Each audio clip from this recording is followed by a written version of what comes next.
Did you have anything you wanted to say about lab or any instructions for anyone? Okay. For Monday, make sure that you have read the last section of the lab exercise. And Dr. Morton will be going over some stuff relevant to what you'll be doing in lab final week. If you have some questions about the exam, I do anticipate we'll probably have some time. Any idea how much time you'll need? On Monday? On Monday? Probably not more than 10 minutes. How much? Not more than 10 minutes. Okay. So there should be some time for some exam questions if you have some questions hanging out there. And then quiz. So this is last regular lecture. Tuesday we'll have our exam. Thursday and Friday we'll be doing review for the final. And semester's almost over. Any questions, anyone?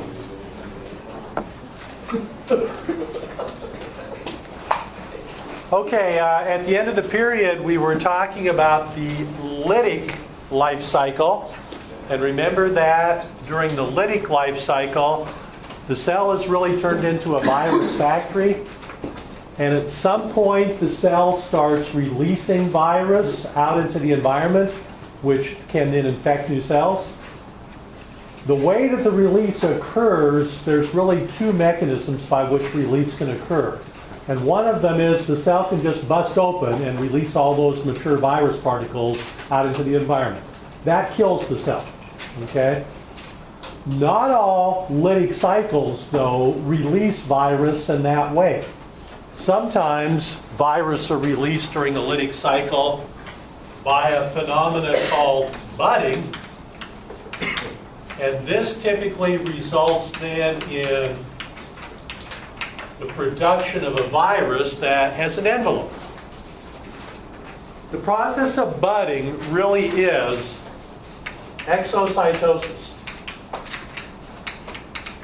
So during this budding process that occurs, a little piece of the host cell membrane, the cell that's infected, is going to surround the virus capsid, and then that will be released from the cell, typically pretty slowly. And at least initially, that cell doesn't immediately just die and burst open. It can kind of spit out virus on a continual basis for quite some time. Now, eventually that cell will die, because remember what's happened inside of it. That viral set of genetic information has kind of taken over the cell and redirected the cell's metabolism to making virus, not to doing all the things that a cell normally should do. So this diagram right here shows you the life cycle of an enveloped virus. And this is the HIV virus. But here you can see this budding phenomenon that takes place where the virus is surrounded by a little pocket of cell membrane. Many times during the process of producing this virus, little pieces of viral proteins are actually inserted into the membrane, so that when you have this envelope virus, these are actually viral encoded glycoproteins. Okay? So here's our HIV life cycle here. Here's our HIV virus infecting a cell, being brought in by endocytosis. We strip away the capsid, we encode it, and that releases that viral genetic information, in this case single-stranded RNA, along with these unique molecules that the virus carries with it, those reverse transcriptase molecules. And those molecules of reverse transcriptase copy the viral RNA into DNA, first by making a hybrid. Okay, so it uses this information to make a DNA complement. And then it uses this DNA information to make the other half of the DNA complement. So in a couple of steps, viral RNA genetic information is turned into DNA. What's interesting about the HIV virus, and not all viruses do this, is that DNA genetic information that's viral now actually inserts itself into that cell's chromosome. So now your chromosome has been changed. And you can carry around that particular bit of viral information for a long time. But every time that cell divides, that's going to copy not only its genomic information, but the viral genetic information as well. Okay. So that's one of the reasons why the HIV infection can be latent for a long period of time, where you've been infected with the virus, but you don't really show any symptoms. At some point, however, typically what happens is these viral genes start being expressed again, and we start making new viral RNAs, new viral proteins, and then those are assembled into a virus particle. Those viruses are budded off of the cell membrane, and then we release more enveloped virus. Does anybody know what the target cell is for HIV virus? There's a specific kind of cell it recognizes. B or T cells. Yeah, it's a lymphocyte called the T lymphocyte. And it's a particularly important type of T lymphocyte called a T helper cell. And if you start killing your T helper cells and your T cell population starts to plummet, what's the consequence? How does that hurt you? Yeah, I mean, you start getting sick with all of these weird diseases because your immune system now is compromised and it can't fight off these infections that a normal immune system would deal with.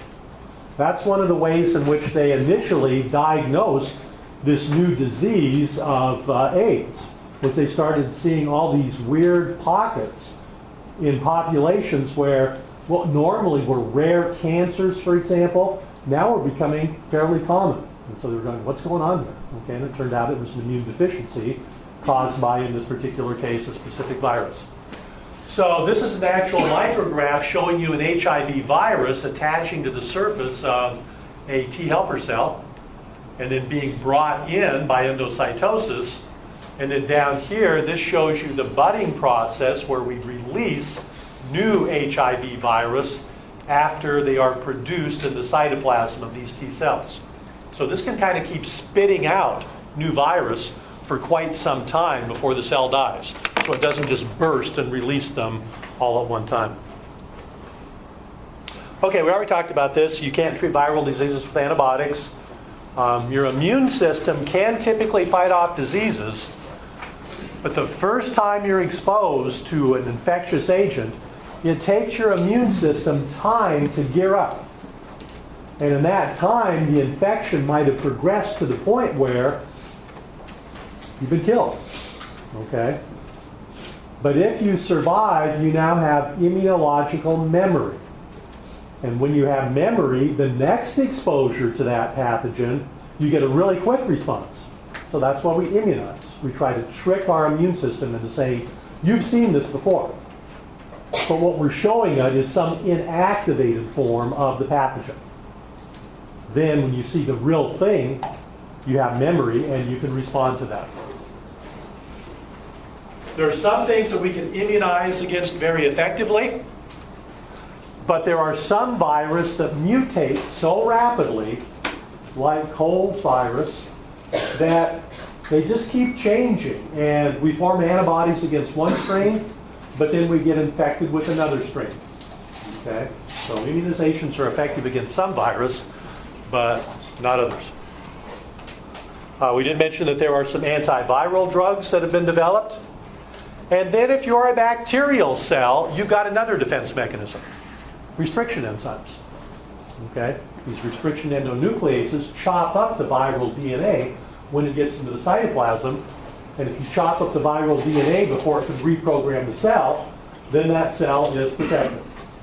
And we've obviously co-opted the use of these restriction enzymes for technological purposes, and they're the basis of a lot of the biotechnology now that's being done in labs. A lot of viruses cause disease, and I mentioned that they cause particular symptoms. What are the symptoms a result of? Well, one thing that the symptoms are a result of is damage to tissue. A bunch of your cells start to lyse, and that tissue starts to break down again. there typically will be consequences as a result of that. One of the things that oftentimes happen in response to infection is a defense process called inflammation. Inflammation is intended to be protective, but there are some consequences to inflammation.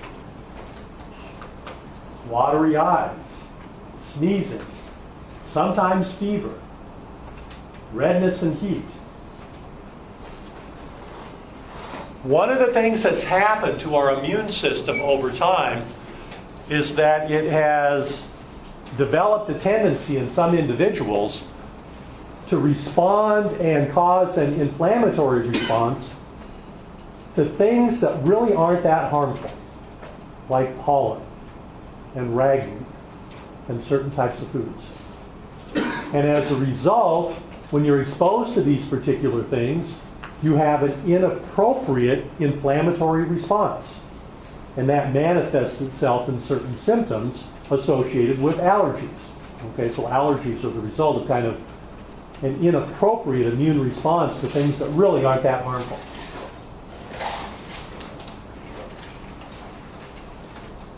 Thankfully, many of the cells in your body that are damaged by infection, like your epithelial cells of your throat and your nose and things, can be regenerated. So once the virus infection is brought under control by the immune system, the body has ability to repair itself. But some tissues really can't regenerate very well. And consequently, if they're damaged, the damage is permanent. And that's why paralysis results from polio infections many times, as those nerve cells are damaged and can't fully regenerate. Sometimes when virus infects cells, particularly if they insert their genetic information into your DNA, it can cause the cells to produce toxins. And the toxins that are produced actually are the result of a symptom. There's a disease that falls into this category called diphtheria. Most of you don't hear much about diphtheria anymore. Why? Because when you're little, you're immunized against it. You get a vaccine that vaccinates you against tetanus, diphtheria, and pertussis. Have you ever heard of pertussis before? Whooping cough, okay? So you get this Tdap vaccine. And you've got to get boosters for it because many times vaccines need a booster to kind of keep your immunity high. Well, diphtheria is actually caused by a bacteria.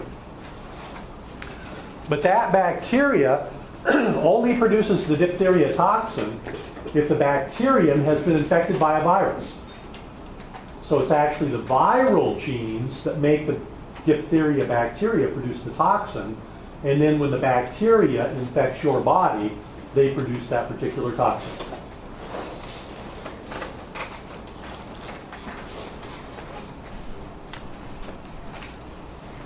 Virus can cause cancer.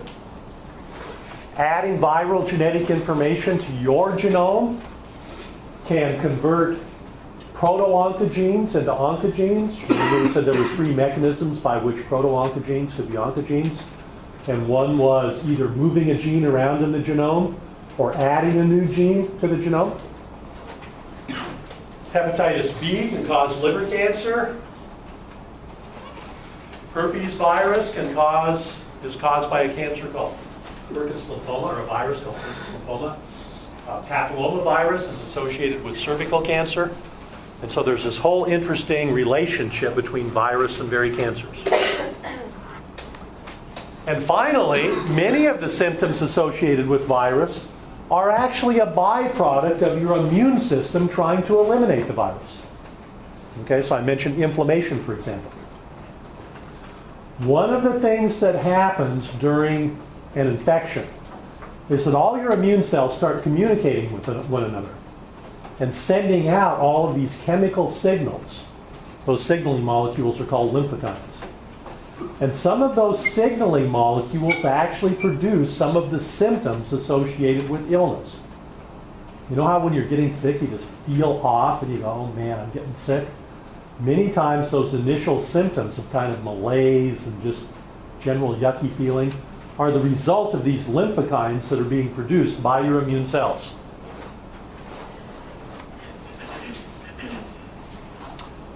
Well, virus can be kind of scary. And you don't want to get just obsessed by this, but new viral threats are constantly emerging.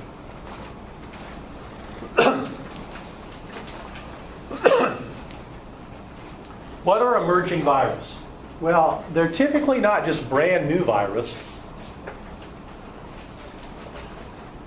More often than not, emerging virus are existing virus that have maybe evolved the ability to infect new individuals. So every season in the fall, we have a new influenza season coming upon us. And we have new emerging strains of influenza virus which have gained the ability to infect a wide range of hosts. Maybe their original host was a bird, and now they've evolved the ability to infect a human. These strains mutate rapidly. Strains that can infect more than one host can recombine their genes, and that gives them new abilities to affect new hosts. Every year, the CDC is tasked with a really difficult strategy, and that is trying to anticipate what the new emerging strains of influenza might be. There are three major strains. There's an A, a B, and a C strain. And then there's variants within each of those. Because it takes time to produce vaccine. And so they have to try to kind of predict which strains are going to be predominant this coming year and develop the vaccine, market it, get everyone immunized if they possibly can, and hopefully they guess right. Sometimes they do, sometimes they don't. This past year, there were new emerging strains of flu virus that weren't anticipated, and so the flu vaccine wasn't particularly effective in a lot of people. So viral evolution is really important.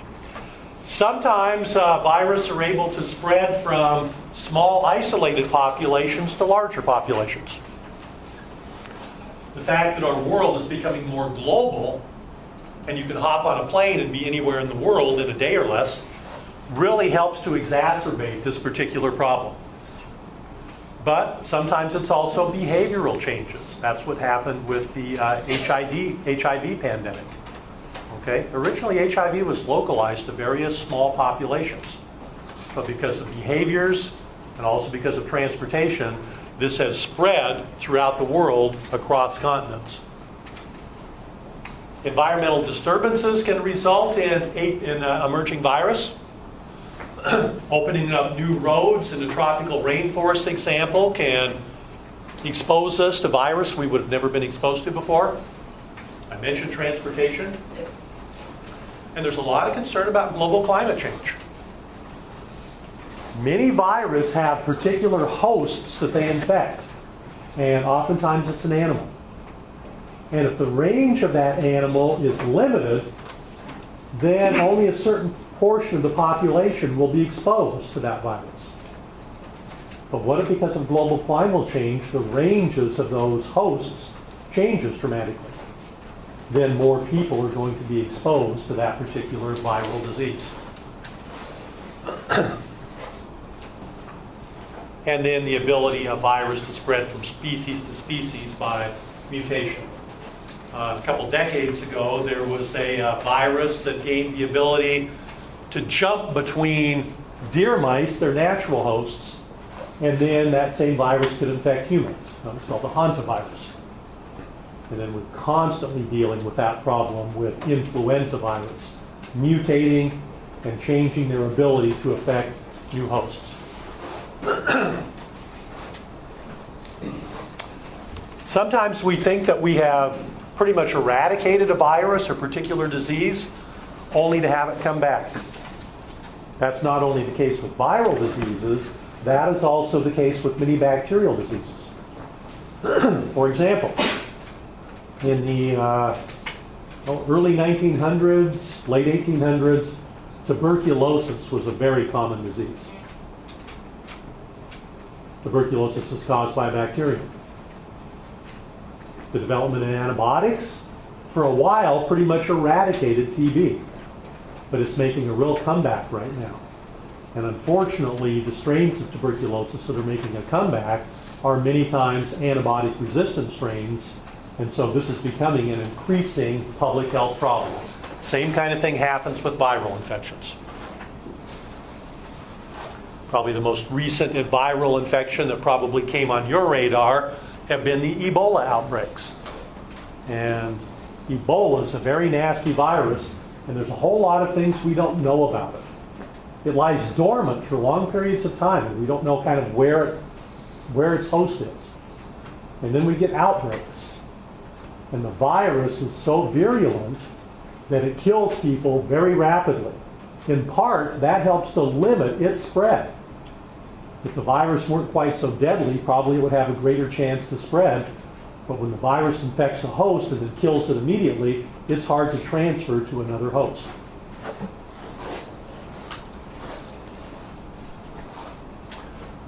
This is the triple reassorted H1N1 influenza virus that caused the most recent outbreak of influenza.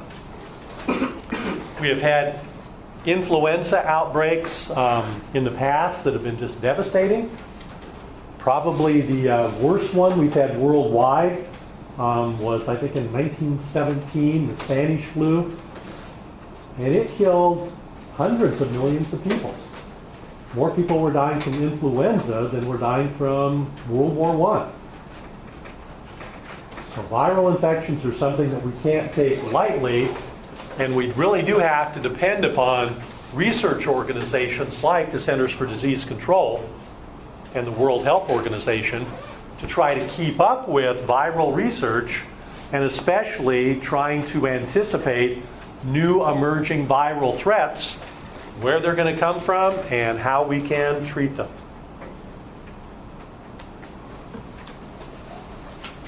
I think we already talked about that. Okay, there's a second type of life cycle that virus can go through. And not all virus can do this. Only certain species of virus can do this. This particular life cycle is called a lysogenic life cycle. And viruses that can do this kind of life cycle are called temperate viruses. So what are the characteristics of this? Well, there's some overlap between the lytic and the lysogenic life cycle, but there are some unique steps to the lysogenic life cycle that the lytic one doesn't have. And the major step is that during the lysogenic life cycle, the virus temporarily inserts itself into the host cell's genome. And it can lie there dormant. Why? Because one of the genes that gets inserted into the genome codes for a repressor protein. And that suppresses the the expression of those other viral genes. So your cell's infected, and every time your cells divide, it passes on that infected DNA to another cell. And that can occur for generation. And sometimes nothing else happens. Okay? You probably all have cells in your body that are harboring little pieces of viral genetic information that are just being replicated along with your genome, and you suffer no consequence from it. You don't even know it's there. That particular piece of viral genetic information that's incorporated into your DNA is called a provirus. Okay? Or if it's a bacterial cell, it's called a prophage. Okay? So, here's the lytic cycle over here. Here's the lysogenic life cycle over here. Lytic can only do this. Lysogenic does this. But in addition, sometimes a lysogenic life cycle can be flipped over and a lytic cycle follows it. Okay? And there are various factors that determine whether a lysogenic cycle can actually turn into a lytic cycle. Okay? So, here's some phage virus that infects cells. Okay? Phage attaches, injects its DNA. If it's a lytic cycle, bacterial or viral proteins and nucleic acids are produced. Cell fills up with virus, cell lyses, and phage are reduced. So that would be the lytic cycle. But if you're a temperate virus, what happens instead is that you get infection, and then the DNA incorporates into this infected cell's chromosome. And now we have a prophage. And every time the cell divides, it copies that prophage. That can happen generation after generation. Well, actually, that's not a bad strategy if you're a virus, if you think about it. Because really what viruses intend to do is copy themselves. And this is a way to copy yourself. And every time the cell divides, it copies its DNA and your DNA as well. If you use this strategy, you have copied yourself, but then the virus has got to find a new host cell to infect again for the cycle to continue. Here, it really doesn't have to do that, does it? They ever just wake up and... Yep. Sometimes what can happen is certain cells can wake up, if you like, and this prophage actually leaves the DNA again. That process is called induction. And then, once induction has occurred, this will then go through a lytic life cycle. How do they do that? They're not conscious beings. They're just... Nope. Absolutely not. Yeah, there are certain environmental factors that seem to trigger this breakout, if you like. And we know that exposure to ultraviolet radiation is one of the things that can trigger.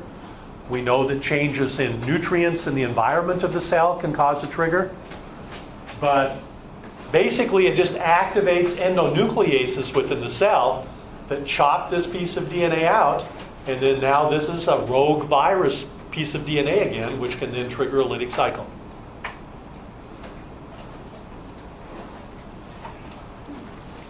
This tends to happen in herpes virus infections.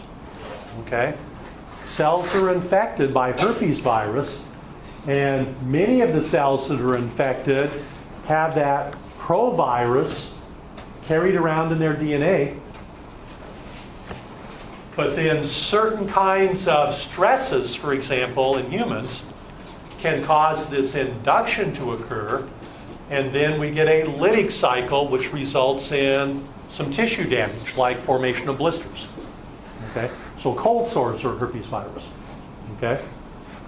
So normally your tissues are carrying around these prophages, but then you get really stressed out or something like that, and that can trigger into a lytic cycle, and then you get these lesions as a result of that lytic cycle. So just another strategy, really, for reproduction. Are there any consequences of having a prophage or a provirus in your genetic information? Maybe not. Maybe that just lies dormant and those genes are never expressed. Maybe the presence of that genetic information transforms the cell, and now this cell becomes cancerous. That's a possibility. Maybe induction occurs at some point in time, which is what happens in the case of herpes.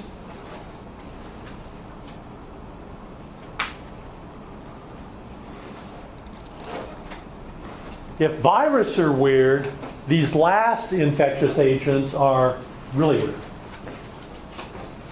We're going to wrap this up by talking about this infectious agent called a prion.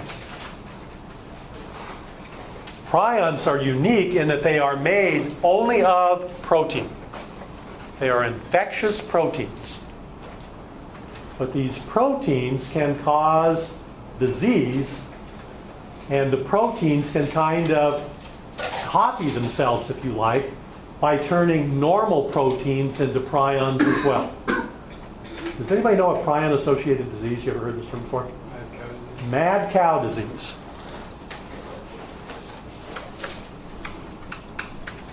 Mad cow disease is more scientifically known as BSE.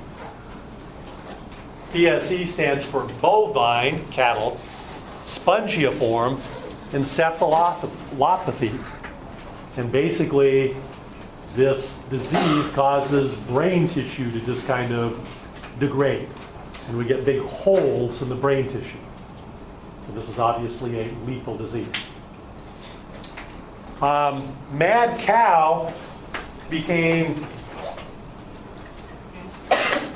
really predominant in the news a few decades ago when it was detected in cattle herds in, I think Great Britain was one of the first places, wasn't it? And people who ate meat that were tainted with these prions eventually developed this mad cow disease.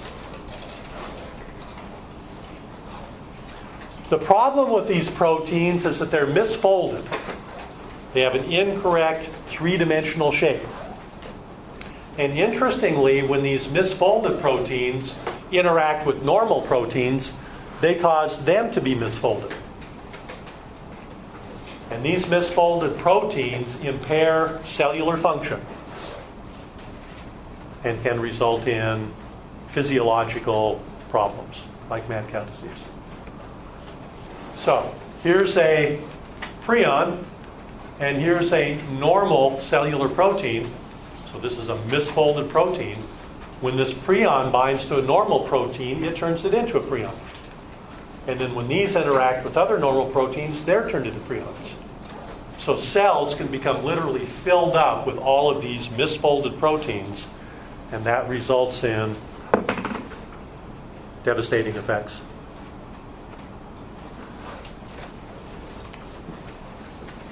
Where do viruses come from? Well, we don't know for sure. We only have hypotheses about what the origin of virus are. There's three major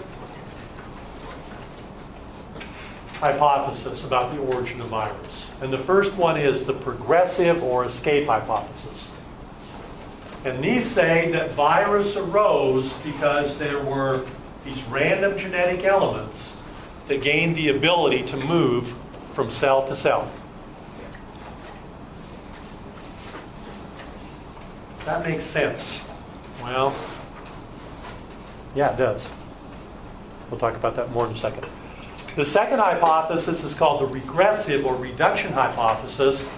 And this asserts that viruses are kind of remnants of normal cellular organisms. So they've kind of lost some abilities, if you like. They've regressed. And then the third hypothesis says that basically virus co-evolved with their current cellular hosts. We can't look back in time, so we don't know really which of these hypotheses is the correct one. But there is a fair amount of evidence that supports this particular hypothesis, the progressive hypothesis. The idea that genetic material can move from cell to cell, oftentimes this would involve some kind of injured cellular surface that allowed the genetic information to get into the new cell. You've transformed cells. You've seen that cells have the ability to take up DNA from their external environment. You have also used plasmids to transform cells. So potentially plasmids could have been an evolutionary source of virus. We haven't talked about this yet, but within your genetic information, there are a number of mobile genetic elements called transposons, which move around within your genome from one part of a chromosome to another, and sometimes from one chromosome to a different chromosome. And this is just part of your genome. So if we've got this DNA that can move around within your genome, is it unlikely that maybe that DNA gained the ability to move from the genome of one species to the genome of another species? It's possible. Particularly if evolution resulted in a protective protein coat being formed, which surrounded that genetic information and kind of protected it in transit. We're pretty sure that virus did not evolve first before there was any cellular life. How come? They need a cell to reproduce, right? So there had to be, we believe, some form of cellular life first, and then virus either co-evolved along with it or were the result of these mobile genetic elements busting out of one cell and going to another.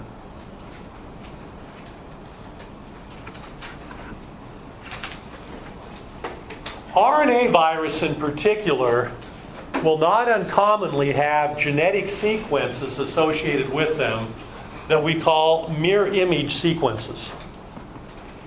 And if the viral genetic information has mirror image sequences, then this linear molecule can bend back around on itself again. So these U's would base pair with these A's, and these A's would base pair with these U's.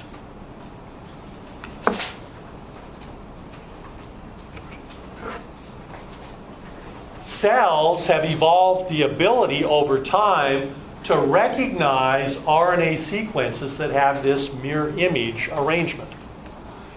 And if it sees them, there are sets of proteins that the video we saw last week called the COP breaks these particular viral sequences down and destroys them and chops them up.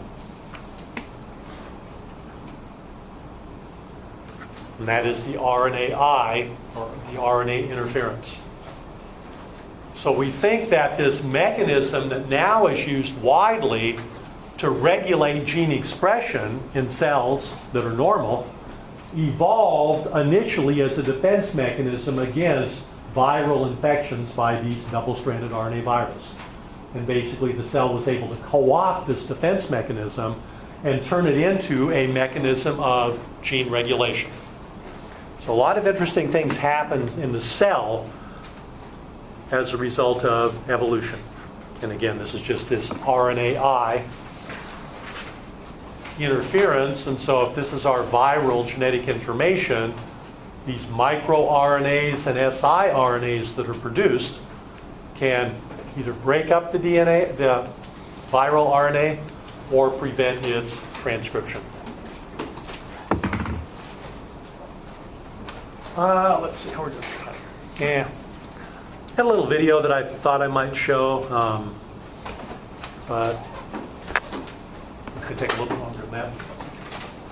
Okay, so Monday, please be ready to receive instructions about lab next week. Come with any questions that you might have, and then Tuesday we'll have our exam. Have a good weekend.